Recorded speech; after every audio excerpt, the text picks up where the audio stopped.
بسم اللہ الرحمن الرحیم۔ ایک تو غدیر اس لیے پہنچانا واجب ہے کہ اللہ کا آرڈر ہے، تو اگر کسی کو غصہ اتارنا ہے تو اللہ پہ اتارے۔ کوئی بخاری سے میں نے نہیں پڑھا، کوئی مسلم سے میں نے نہیں پڑھا، کوئی اپنی کتاب سے میں نے نہیں پڑھا، میں نے تو قرآن سے پڑھا۔ اب اگر قرآن ہی ولایت علی واجب کہے تو آپ حافظ قرآن ہو، آپ قاری قرآن ہو، سارا غصہ قرآن پہ اتاریے نا۔ اللہ کو بھی معلوم تھا علی ان کے حلق سے نہیں اترے گا، تو اسی لیے قرآن کو علی کا قصیدہ بنا دیا۔ قرآن نہیں ہے، علی کا قصیدہ ہے۔ اللہ مدح کر رہا ہے، مگر پھر دیکھیے ہم کہاں تک بڑھ گئے۔ ایک ذاکر صاحب نے منبر سے پڑھا کہ علی کی تعریف اللہ بھی ایسی نہیں کر سکا جیسی کرنی چاہیے۔ یہ چل رہا ہے آج کل، اور یہ ہے مولائی۔ اوہو، کہاں سے نکل کے ایسے مولائی آئے؟ اچھا یہ بتائیے، یہ آپ کے ذہن میں کیسے آیا کہ اللہ بھی ایسی تعریف نہیں کر سکا؟ سوچنے کی بات ہے۔ متا یا تو اللہ سے بڑا ذہن چاہیے آپ کا، متا اور کیا کہلوانا چاہتے تھے اللہ سے؟ مجھے وہ بتا دیجئے جو آپ کہلوانا چاہتے تھے اللہ سے۔ کیا کلمہ کہلوانا؟ یہ کلمات کفر ہیں۔ اگر ایسی بات مجلس میں پڑھا جائے داد دینا بھی حرام ہے۔ مجلس سوچ کے سنا کریے۔ اللہ بھی تعریف نہیں کر سکا علی کی ایسی جیسی ہونی چاہیے، تو بھائی آپ کر کے دکھا دیجئے، آپ کر کے دکھا دیجئے۔ اما بھائی خدا کی قسم ایسے کلمات کفر نہ بکیے۔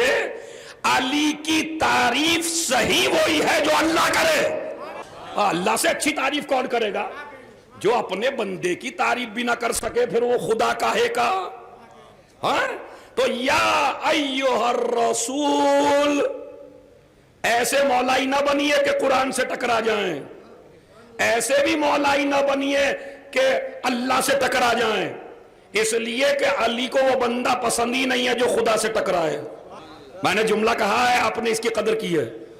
اللہ کو، علی کو، میں لفظ بدل دیتا ہوں، علی کو وہ بندہ پسند نہیں ہے جو خدا سے ٹکرائے، اور خدا کو وہ بندہ پسند نہیں ہے جو علی سے ٹکرائے۔ ممکن نہیں ہے، معاہدہ ہے، معاہدہ۔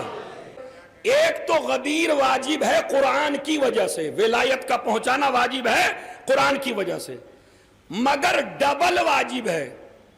نماز پہنچائی ڈبل واجب نہیں ہے، روزہ پہنچایا ڈبل واجب نہیں تھا، حج نبی نے بتایا ڈبل واجب نہیں ہے پہنچانا، غدیر پہنچانا واجب سے بڑا واجب ہے۔ اسے میں آسان الفاظ میں کہوں ڈبل واجب۔ ڈبل واجب کیسے؟ ابھی بتاتا ہوں آپ سے۔ دیکھیے واجبات دو طریقے کے ہیں۔ واجبات کتنے ہیں؟ دو طریقے۔ ایک چیز تو وہ ہے جسے اللہ واجب کرے، جیسے نماز، جیسے روزہ، جیسے حج، جیسے زکوٰۃ، جیسے خمس، جیسے یتیموں کی پرورش۔ یہ وہ واجب ہے جسے اللہ نے واجب کیا ہے۔ ایک تو واجب یہ ہے۔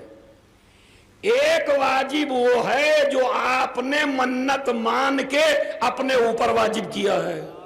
میرا بیٹا ٹھیک ہو جائے تو میں نذر کروں گا، تو ویسے نذر مستحب ہے، لیکن اگر آپ نے منت مانی ہے تو نذر واجب ہے۔ اگر میرا کام ہو گیا تو میں زیارت کربلا پہ جاؤں گا، تو کربلا کی زیارت مستحب ہے، لیکن آپ نے منت مان لی تو اب یہ سفر واجب ہے۔ پروردگار میرا بچہ ٹھیک ہو گیا تو 10 مومنوں کو کھانا کھلاؤں گا۔ پروردگار میرے بچے کی جاب لگ گئی تو مجلس کراؤں گا، تو اب یہ مجلس واجب ہے۔ پروردگار میرا، دیکھیں یہ منتیں تو ہمارے یہاں ہے ہی، مثلا میں تابوت پہ چادر چڑھاؤں گا، میں جھولے پہ چادر چڑھاؤں گا، میں مجلس میں کھانا کھلاؤں گا، میں کربلا کی زیارت کو جاؤں گا۔ کبھی کبھی وہ منت بھی مانا کریں جو اہل بیت مانتے تھے۔ اگر حسن و حسین ٹھیک ہو جائیں تو ہم روزہ رکھیں گے۔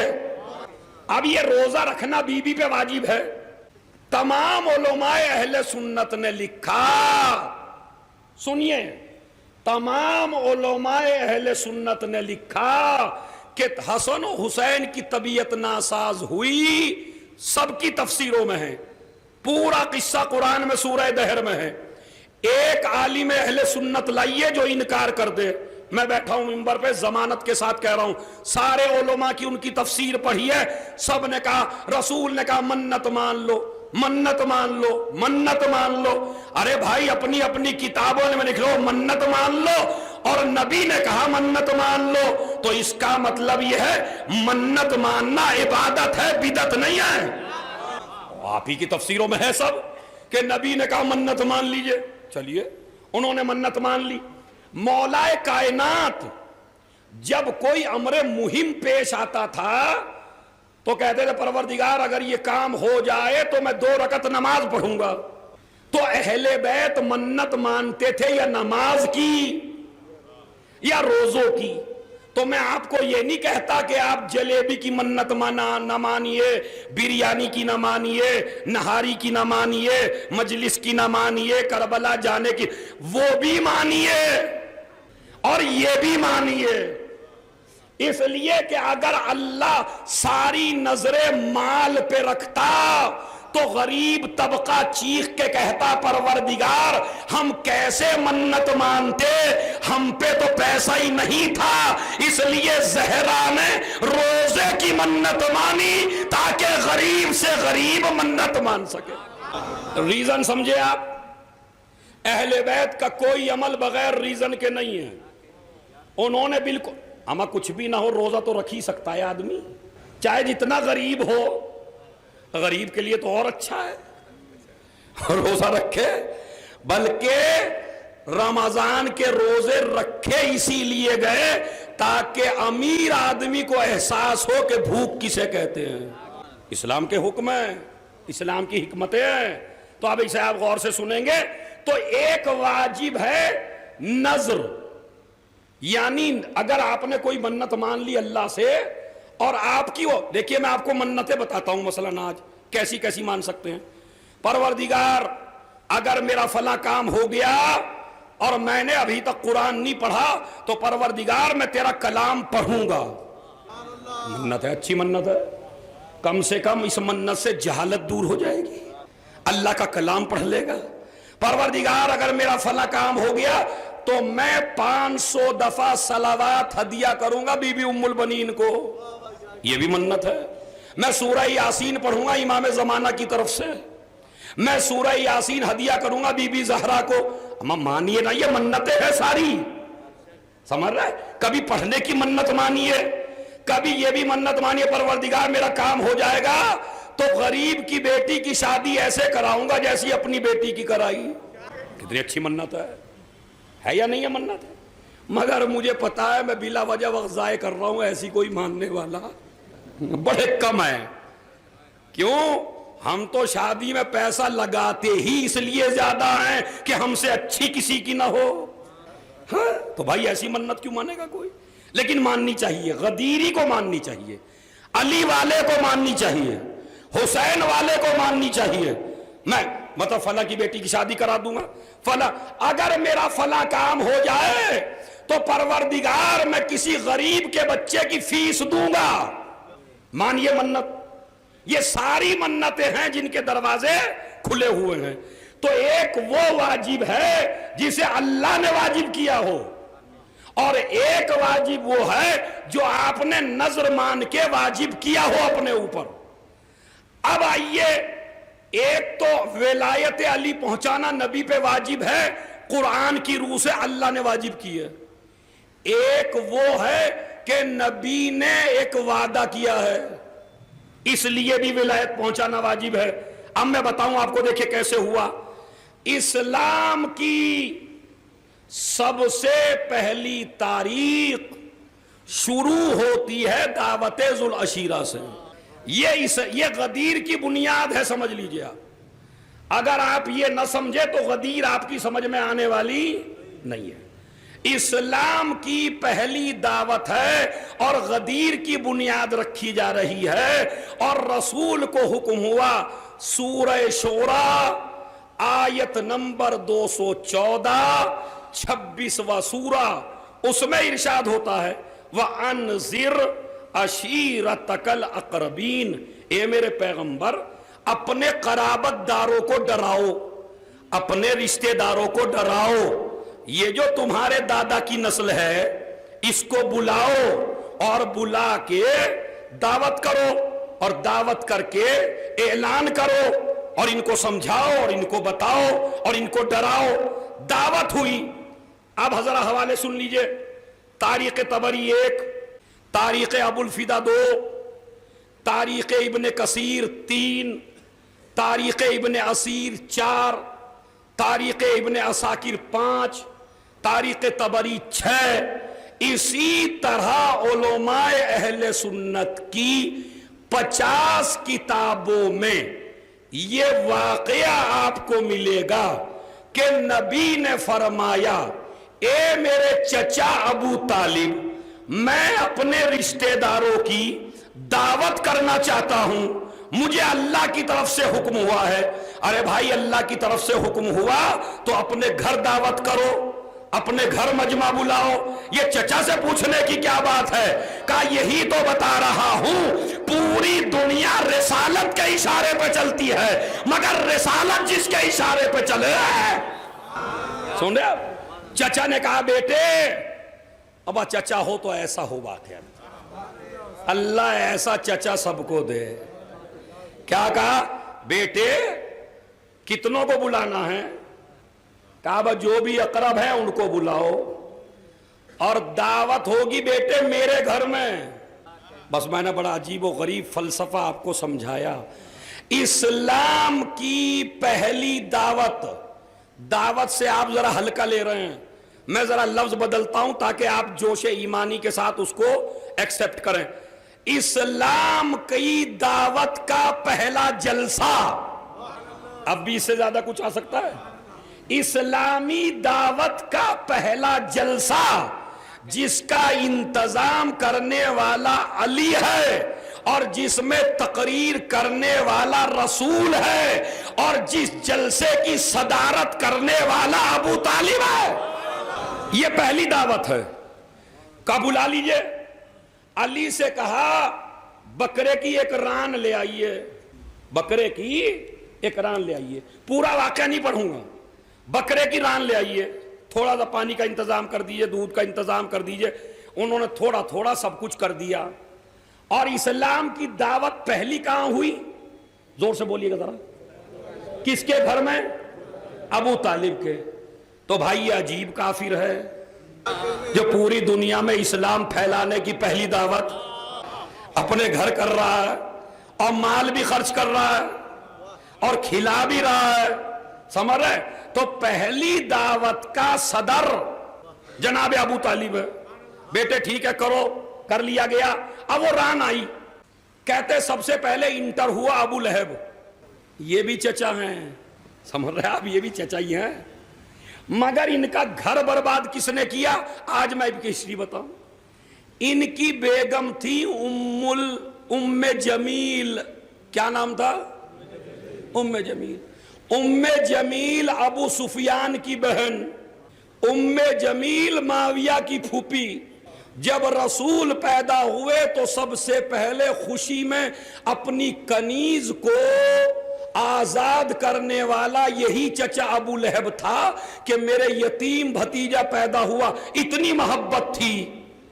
مگر جب سے ام جمیل گھر میں آئیں، کتنوں کے گھر ہے جو بیگم بگاڑ دیتی ہے بھائی۔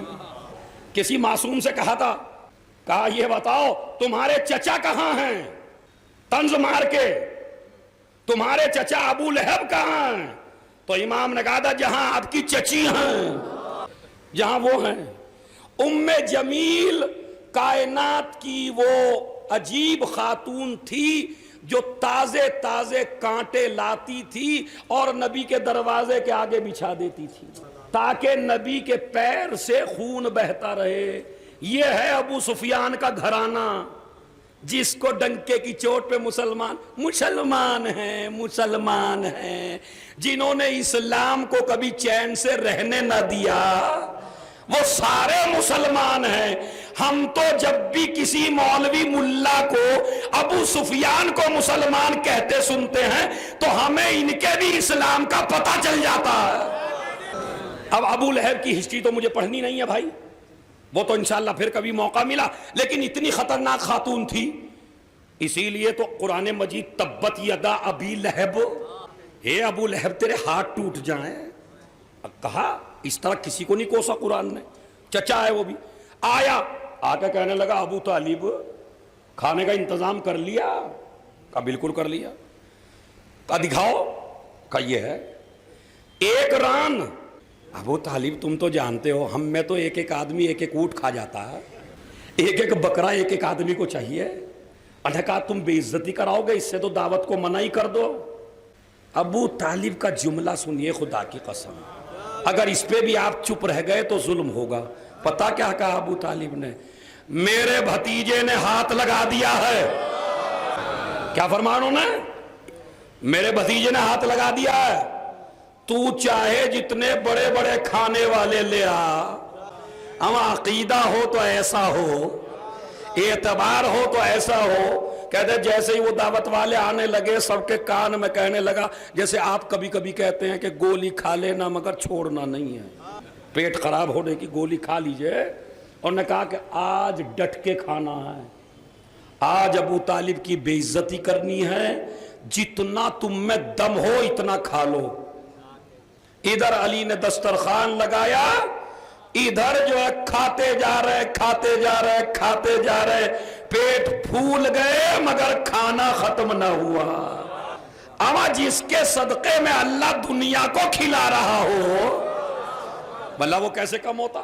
کم نہیں ہوا۔ ابو لہب دیکھتا کیا ہو اتنا جا چکا ہے پیٹ میں، اور ران یوں ہی کی یوں ہی ہے۔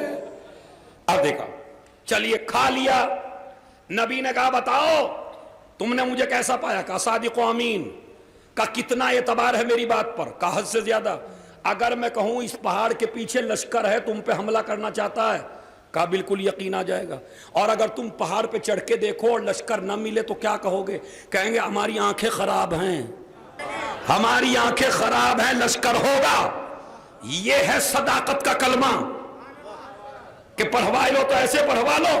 انہوں نے کہا اچھا اگر اتنا اعتبار ہے تو میں بھی تمہارے لیے ایسی چیز لے کے، ابھی کہا تھا ایسی چیز لے کے آیا ہوں۔ ابو لہب کھڑا ہو گیا، ابو طالب تھے گیٹ پر، سمجھ رہے گیٹ پر، اب وہ کھڑے ہیں۔